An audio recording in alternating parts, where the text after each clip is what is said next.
السلام علیکم دوستو، کیسے امید کرتا ہوں کہ آپ سب خیر خیریت سے ہوں گے۔ دوستو، آج کی تازہ ترین خبر نکل کر سامنے آ رہی ہے کہ انڈیا کرکٹ ٹیم کے وزیر اعظم نریندر مودی نے اپنی ہی ٹیم کی بے عزتی کر ڈالی ہے۔ آئیے اس ویڈیو کے اندر آپ دوستوں کو مکمل تفصیل بتانے والا ہوں کہ آخر کار کیا بات ہے، نریندر مودی نے اپنی ٹیم کی بے عزتی کیوں کی ہے، اس حوالے سے بیان جاری کیوں کیا ہے، وہی تفصیل اس ویڈیو کے اندر آپ دوستوں کو بتانے والا ہوں۔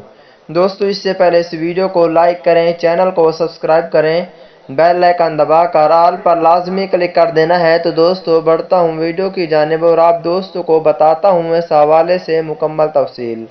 دوستو، جیسا کہ آپ کو معلوم ہے کہ انڈیا کرکٹ ٹیم بہت زیادہ باتیں کرتی تھی کہ انڈیا کرکٹ ٹیم کی یہ باتیں تھی کہ پاکستان سے جیتیں گے اور T20 ورلڈ کپ 2021 وین کریں گے، ہر ٹیم سے جیتیں گے۔ لیکن پھر جو باتیں ہوئی، سب باتیں ختم ہو گئیں اور انڈیا کرکٹ ٹیم آخر کار سیمی فائنل سے باہر ہو چکی ہے۔ سیمی فائنل سے باہر ہونے کے بعد انڈیا کے وزیر اعظم نریندر مودی کا تازہ ترین انٹرویو جاری۔ وہ کہتے ہیں کہ ایسا نہیں کرنا چاہیے تھا، ہماری ٹیم کو محنت کرنی چاہیے تھی۔